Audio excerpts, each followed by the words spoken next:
یقیناً آپ پورے یقین کے ساتھ صلوات بھی بھیج رہے ہیں ماشاءاللہ، پورے یقین کے ساتھ نعرے بھی لگا رہے ہیں، لیکن اب جو میں 4 مصرے آپ کے سامنے پیش کر رہا ہوں، اس کے بعد انشاءاللہ پورے یقین کے ساتھ دونوں ہاتھ اٹھا کر نعرے لگائیں گے۔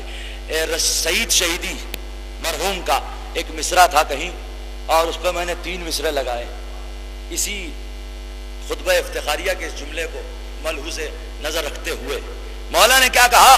انا صاحب الصلاۃ فی السفر فی الحضر والسفر، یہ مولا کا ارشاد ہے۔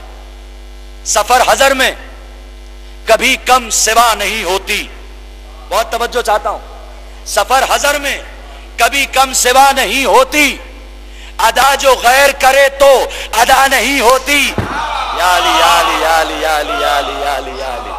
بھائی اس نماز کے احکام یہ ہیں، آپ سے ادا نہیں ہوئی، آپ کے انتقال کے بعد بڑے بیٹے پر واجب، بڑا بیٹا نہیں تھا، اولاد کر لے، اولاد نہیں کر سکی، کوئی مومن کر دے، پڑوسی کر دے، دوست کر دے، اللہ اکبر۔ اس کے آگے کی بات میں بتاؤں گا نہیں کہ قبر میں مولا آ کے کیا کہیں گے، حشر میں مولا کیا بتائیں گے۔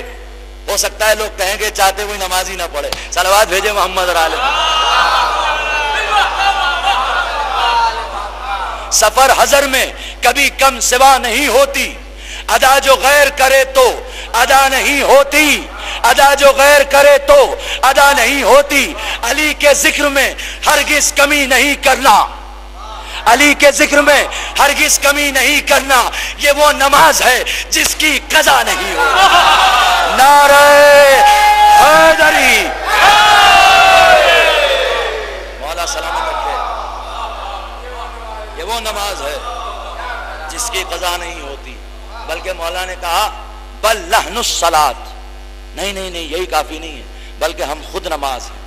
یا علی یا علی یا علی یا علی، خود نماز ہے مولا۔ تو یہ حقائق سمجھے دنیا۔ اور کیا صفت ہے متقین کی؟ وَمِمَّا رَزَقْنَاهُمْ يُنْفِقُونَ، ہے نا، اور جو کچھ اللہ نے دیا اسے اللہ کی راہ میں خرچ کرتے ہیں۔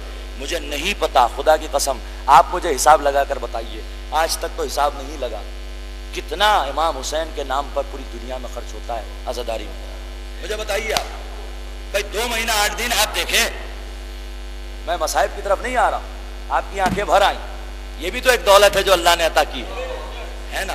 اور یہ آنسوؤں کے موتی ایسے ہیں کہ اسے تو وہ خریدار لے جاتا ہے جو سب سے زیادہ قیمت اس کی دیتا ہے، اللہ اکبر، کہ ایک ایک موتی جنت اس کے مقابلے میں تل جائے تب بھی کم ہے، خدا کی قسم۔ تو آپ سوچیں کتنا امام حسین کے نام پہ خرچ ہوتا ہے۔ میں نے دیکھا کہ غربا سال بھر 1-1 روپیہ جمع کرتے ہیں، 1 پائی جمع کرتے ہیں، اور مجلس اسی شان سے کرتے ہیں مولا حسین۔ تو اگر ان کے لیے یہ آیت نہیں ہوگی تو پھر کس کے لیے آیت ہوگی؟ کہ جو کچھ اللہ نے رزق انہیں دیا، جو کچھ دیا، کم دیا تو بھی مجلس، زیادہ دیا تو بھی مجلس، اللہ اکبر، کم دیا تو ویسا تبرک، زیادہ دیا تو ویسا تبرک۔ اور ہم تو یہ دیکھتے ہیں کہ جیسے بھائی ایک بڑا مشہور شعر ہے نماز کے لیے نا، کہ ایک ہی صف میں کھڑے ہو گئے محمود و ایاز، نہ کوئی بندہ رہا اور نہ کوئی بندہ نواز، ہے نا۔ لیکن خدا کی قسم ہم نے یہ دیکھا کہ وہاں صف میں تو ایک ساتھ کھڑے ہوتے ہیں، لیکن مزاج میں اور فکر میں اس وقت سب ایک طرح سے نہیں ہوتے۔ یہ فرش عزا ہے جہاں محمود اور ایاز دونوں ایک مزاج نظر آتے ہیں۔ اگر یہ صلوات بھیجتا ہے تو وہ بھی صلوات بھیجتا ہے، یہ نعرہ لگاتا ہے تو وہ بھی نعرہ لگاتا ہے۔ صلوات بھیجے محمد اور آل محمد۔ اللہ شک کو نہیں برداشت کرتا، شک کو پسند نہیں کرتا، ریب کو پسند نہیں کرتا، اور اللہ بار بار ڈرا رہا ہے قرآن میں، شک نہ کرو، شک نہ کرو، یہاں تک کہ سارے انسانوں سے کہتا ہے سورہ حج کی 5ویں آیت میں، یا ایھا الناس ان کنتم فی ریب من البعث، اے لوگو اگر تم قیامت کے بارے میں، بے شک دوبارہ اٹھائے جانے کے بارے میں اگر تمہیں شک ہے، فَإِنَّا خَلَقْنَاكُم مِّن تُرَابٍ، تو ہم نے تمہیں تراب سے پیدا کیا۔ یہ کون سا جواب ہوا؟ بھائی اگر شک ہے تو شک دور کرنے والی کوئی دلیل دینی چاہیے، یہی تو ہے نا طریقہ۔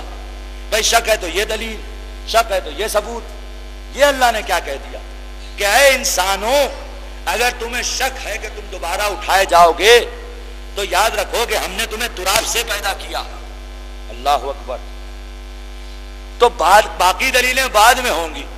اتنا تو قرآن کی آیت سے طے ہو گیا کہ اگر کسی کو دین کے بارے میں، مذہب کے بارے میں اور آخرت کے بارے میں شک ہو تو تراب کا ذکر کرنے سے شک دور ہو جاتا ہے. تو ہم پر اعتراض نہ کرو، اما قرآن سے ثابت ہے کہ تراب کا ذکر کرنے سے شک دور ہو جاتا ہے، تو ابو تراب کا ذکر کرنے سے یقین حاصل ہو جاتا ہے. صلوات بھیجے محمد علیہ.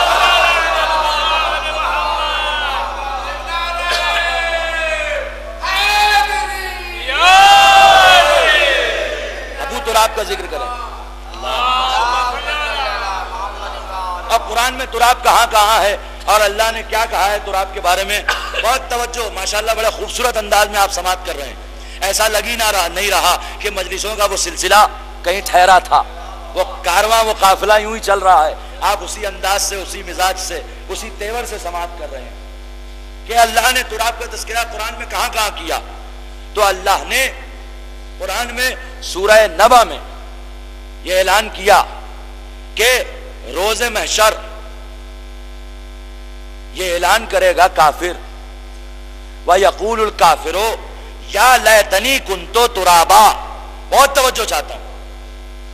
ہم سب تراب سے بنے، مٹی سے بنے، اور سائنس نے بھی یہ مانا کہ ہم مٹی سے بنے. جتنے ایلیمنٹس مٹی میں ہیں سب ہمارے بدن میں خاک سے. تو یہ تو ثابت ہو گیا کہ ہم تراب سے بنے. کافر بھی کہے گا روز محشر کہ کاش میں تراب ہوتا. لوگوں نے ترجمہ کر دیا تراب یعنی مٹی، اور ابو تراب یعنی مٹی کا باپ. یہی تو سنا ہے نا ہم نے. خدا کی قسم، معصوم کی بارگاہ میں اگر اپنی فکروں کو گروی نہ رکھا جائے تو ہم کوئی ایک نقطہ بھی ٹھیک سے سمجھ نہیں سکتے.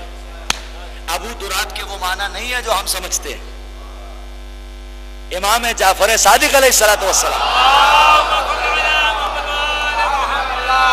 اب بڑی معتبر کتاب کے حوالے سے یہ بات عرض کر رہا ہوں، معانی الاخبار، شیخ صدوق علیہ رحمہ کی کتاب. اس میں ابو تراب کے معنی کے ذیل میں خود مولا نے یہ حدیث بیان فرمائی اور اس آیت کی تلاوت فرمائی اور کہا کہ لوگ یہ سمجھتے ہیں کہ ابو تراب یعنی مٹی کا باپ. یہ غلط ہے. اگر تمہیں سمجھنا ہے کہ ابو تراب یعنی کیا تو اس آیت پر غور کرو. وَيَقُولُ الْكَافِرُ يَا لَيْتَنِي كُنْتُ تُرَابًا. محشر میں کافر یہ کہے گا کاش میں تراب ہوتا. تو آخر محشر میں ایسی کیا بات ہوگی، مٹی میں کون سی خصوصیت ہوگی کہ کافر سوچے گا کاش میں بھی مٹی ہوتا. اور اب تو وہ دن گزر گئے کہ کاش میں خاک ہوتا، میں انسان نہ ہوتا. یہ بھی تفسیر لوگوں نے بیان کی کہ میں مٹی ہی ہوتا، میں جاندار نہ ہوتا، میرا حساب کتاب نہ ہوتا. تو یہ بھی بات نہیں ہے. بات کیا ہے غور کرو. اصل میں ہمارے جد علی کا لقب ہے ابو تراب، اور تراب یعنی علی کے شیعہ. علی علی علی ابو تراب یعنی شیعوں کا باپ. علی علی علی صلوات بھیجے محمد علیہ.